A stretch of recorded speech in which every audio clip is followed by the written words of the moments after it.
불순종의 결과이란 제목으로 열왕기상 22장 1절에서 12절 말씀을 아침에 함께 나누도록 하겠습니다. 여러분, 제 5계명이 뭔지 아십니까? 제 5계명은 아시는 것처럼 부모를 공경하라는 부모 공경의 계명입니다. 제 5계명에는 부모를 공경하라는 말씀과 더불어 그렇게 순종했을 때에 참 받는 복이 나옵니다. 그래서 부모를 공경하는 자는 장수하고 이 땅에서 잘 된다 하는 이런 축복의 말씀이 붙어 있습니다. 그만큼 이 하나님께서는 이 제5계명을 통해서 말씀하시는 것만큼 이 하나님이 세우신 권위들, 대표적인 것이 가정에서 부모의 권위 아니겠습니까? 그 부모의 권위를 존중하고 순종하는 그런 일을 귀하게 여기시고 또 그런 사람들에게 하나님이 복을 주신다 하는 것을 이 5계명을 통해서 말씀을 하시는 것입니다. 참 이런 부모 공경의 말씀을 잘 지킴으로 이렇게 복을 받은 사람들이 성경에 많이 나오는데 대표적으로 노아의 아들들이 아닌가, 자녀들이 아닌가 싶습니다. 그들은 부모를 공경함으로 방주 만드는 일에 물론 하나님을 공경하는 또 부모님을 공경한 것이죠. 공경함으로 온전히 순종해서 그 홍수 심판에서부터 구원함을 얻었습니다. 또 부모를 잘 공경했던 사람 중에 이 모압 여인 룻이 있습니다. 룻은 시어머니 나오미에게서 나올 것이 아무것도 없었는데 더 남겨둔 자식도 없고 재산도 없는 줄 알았지만 그렇지만 어머니 나오미를 아주 이렇게 신실하게 쫓으면서 부양하죠. 그 결과 그녀는 참 모압 여인으로서 다윗의 증조모가 되고 또 모압 여인으로서 예수님의 조상이 되는 그런 엄청난 복을 누리게 됩니다. 이처럼 하나님이 세우신 권위를 존중하고 또 그 권위에 순종하는 것은 참 하나님 기뻐하시고 또 하나님의 축복을 받는 길인 것입니다. 그런데 아합은 이런 사람들과 달리 하나님을 말씀을 듣고 또 그 말씀을 순종하는 것을 가볍게 생각했습니다. 그래서 지난 주 중에도 이렇게 나누었지만 하나님의 전적인 도우심으로 이 베나닷과의 이 2차에 걸친 전쟁을 대승을 하지 않습니까? 그 아람 왕 베나닷은 그 아버지 베나닷 또 아들 베나닷에 이어서 대대로 이스라엘을 괴롭히고 또 앞으로도 괴롭힐 수 있는 괴롭히는 그런 존재였기 때문에 하나님은 이 아람과의 1, 2차 전쟁을 통해서 이 베나닷을 진멸하기로 이렇게 뜻을 정하셨습니다. 그래서 하나님은 이 아합이 뭘 잘해서가 아니라 하나님의 그런 이 베나닷에 대한 진노와 하나님의 백성을 대적하는 그를 이렇게 진멸하시기 위해서 이 아합의 손에 붙여주셨는데 아합은 그 뜻을 참 하나님이 그렇게 붙여주신 것을 알면서도 하나님의 말씀을 하나님께 여쭙지도 않고 승리 이후에 이 베나닷을 형제라고 부르고 또 마차에 태우고 또 그리고 그와 조약을 맺어서 살려보냅니다. 결국 하나님 말씀을 대놓고 이렇게 불순종한 셈이죠. 참 그렇게 불순종할 때에 참 이 앞에서 순종하는 자들이 받는 복과는 달리 이 아주 참 슬픈 결말들이 찾아오게 됩니다.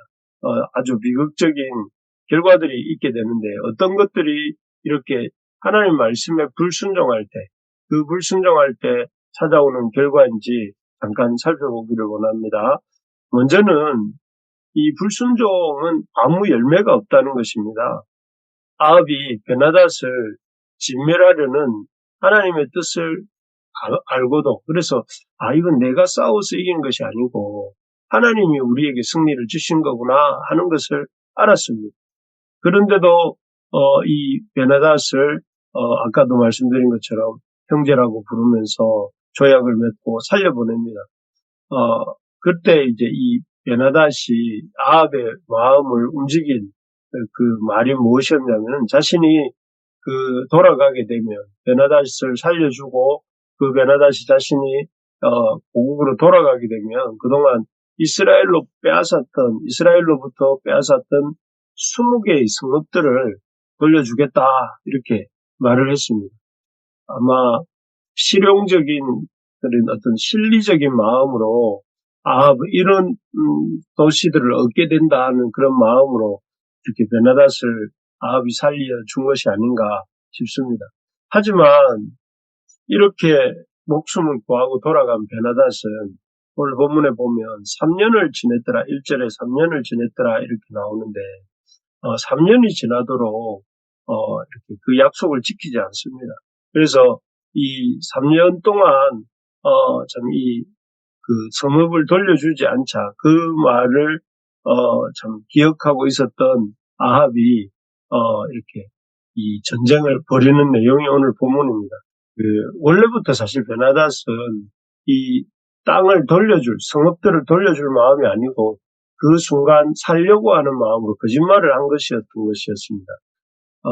참 그렇습니다. 뱀이 아담과 하와를 유혹할 때도 그랬고 지금 또 오늘 본문에서 베나닷이 아합에게 말하는 것도 그렇지만 하나님의 말씀에 불순종하면 마치 큰 유익이 있을 것처럼 말하지 않습니까?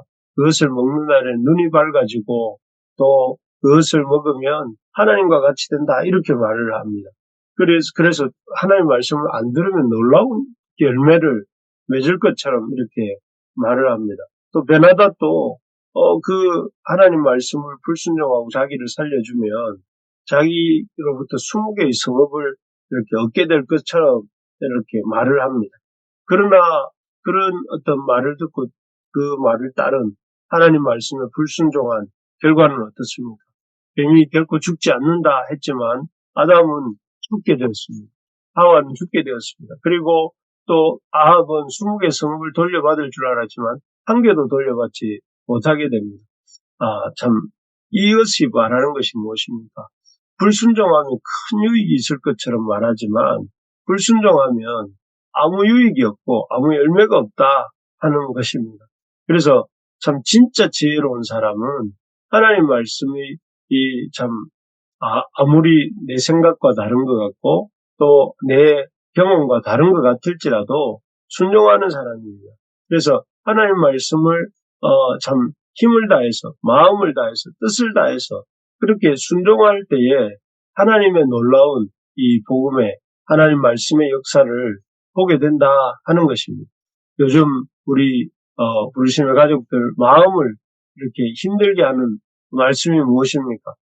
어쩌면 그 말씀이 우리에게 순종을 요구하는 그 말씀이야말로 우리가 이 참 힘을 다해 마음을 다해 순종해야 될 그런 말씀인 것입니다. 그래서 여러분 우리가 참 불순종이 더 유익할 것 같고 또 불순종하는 것이 내 삶에 더 도움이 될 것 같은 그런 착각이 있다면 버리시고 우리가 순종하는 사람이 되고 하나님의 말씀에 따라가는 사람이 다 되는 우리가 되기를 진심으로 소망합니다. 그래서 우리 모두가 하나님 주시는 그런 순종의 복을 받아 누리는 복된 우리 부르심의 가족들 되기를 바랍니다.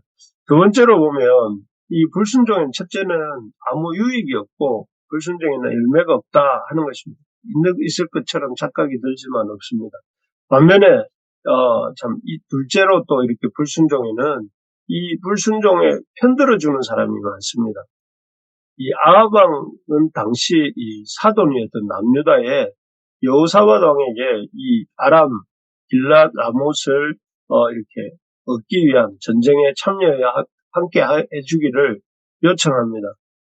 이에 여호사밧은 사실 선한 왕인데 어쨌든 아합 왕하고 사돈을 맺은 것은 참 뭔가 잘못된 것인 거지만 이런 여러 가지 고려 가운데 이 아합 왕에게 함께 아람 왕 베나닷이 치러 가기를 수락을 합니다.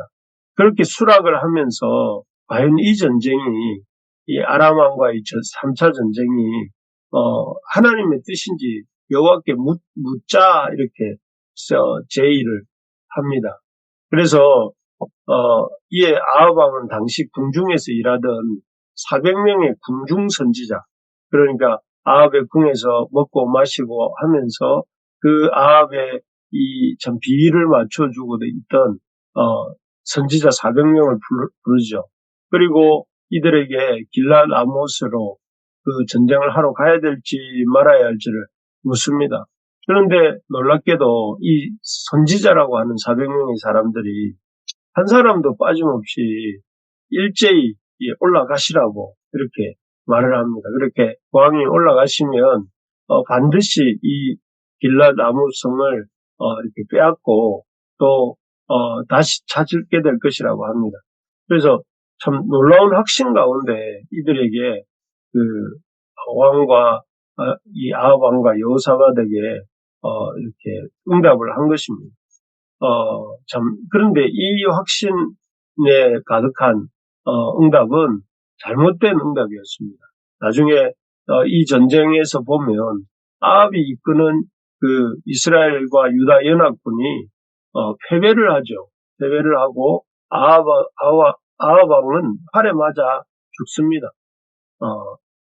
즉 이 400명의 선지자가 한 입으로 이렇게 하나님의 승리를 말했지만 사실은 그 말이 하나님에게서 나온 것이 아니라 아합 왕의 기분을 맞춰주기 위해서, 아합 왕의 비위를 맞춰주기 위해서, 자신들의 호구지책을 위해서 이렇게 거짓된 예언을 했기 때문에 그렇습니다. 뒤에서 이 부분에 대해서는 좀 더 살펴보겠지만 내일 좀 더 살펴보겠습니다. 어쨌든 이렇게 하나님의 말씀을 거슬러 불순종하는 일에는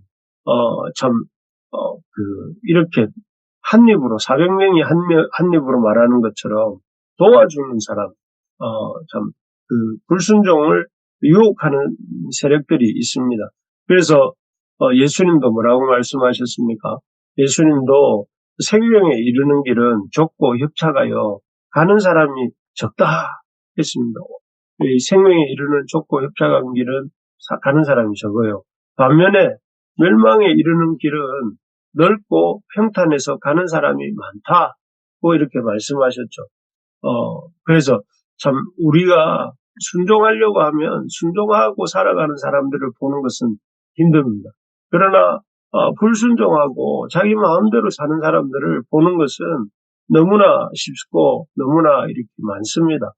그래서 우리가 하나님의 말씀에 이렇게 순종하려 할 때는 사람들을 보면 안 됩니다. 이 세상 사람들은 어떻게 살고 있나, 사람들을 사는 모습을 보고 나는 어떻게 살아야 되나 이렇게 생각하면 안 된다 하는 것이죠. 하나님의 말씀을 순종하려고 하면 하나님 말씀에 참으로 순종하며 살아가는 사람들을 봐야 됩니다. 그리고 그 사람들이 참 어떻게 살고 있는지를 보고 그 사람들의 말을 듣고 그 사람들처럼 순종하고자 힘써야 한다 하는 것이죠. 그렇게 하려고 할 때에 우리가 이 순종하는 사람들을 보고 순종하는 삶을 살고자 하고 따라 살려고 애쓸 때에 참 우리가 사람들의 하는 달콤한 소리에 속지 않고 제대로 하나님의 말씀을 듣게 되는 것입니다. 그래서 이 일을 위해서는 무엇보다 여러분 사람들의 말을 사람들이 어떻게 사는가 너무 관심 갖지 말고 사람들이 뭐라고 말하는가 너무 깊이 새기지 마시기 바랍니다. 하나님이 뭐라고 말씀하시는가 이렇게 생각하고 하나님 말씀을 열심히 읽고 듣고 또 하나님 말씀을 읽고 듣고 할 뿐 아니라 이것이 중요한데 더 그 말씀을 주야로 묵상하고 또 그 묵상하는 가운데 하나님이 기록된 말씀을 통해 성령으로 우리에게 말씀하시는 것을 잘 듣고 순종하고 나아가는 우리가 되기를 바랍니다. 그래서 적극적으로 여러분 할 수만 있으면 어떻게 하면 순종을 하지 않을 수 있을까가 아니라 어떻게 하면 순종할 수 있을까를 고민하면서 하나님의 말씀을 듣는 우리가 되기를 소망합니다. 말씀을 정리하겠습니다. 불순종이 복인 것 같이 세상이 포장하고 있지만 불순종은 참 결국 이 복이 아니라 아무 유익이 없고 또 불순종은 사람들이 많이 이렇게 호응하지만 결코 하나님 기뻐하시는 일이 아니다 하는 사실을 기억하면서 우리가 불순종이 아니라 순종의 체질이 되는 믿음의 체질이 되는 사람이 되어기를 소망합니다. 그래서 여러분 무엇보다 하나님 말씀 들을 때 아멘으로 들으시기 바라고 또 하나님의 사람의 말을 들을 때에도 또 그의 말을 하나님 말씀처럼 들으면서 우리가 순종하고 나아갈 때에 하나님께서 우리에게 놀라운 하나님의 복을 내려주실 줄로 믿습니다. 그래서 그런 우리 믿음의 가족들 다 되시기를 주의 이름으로 축복합니다.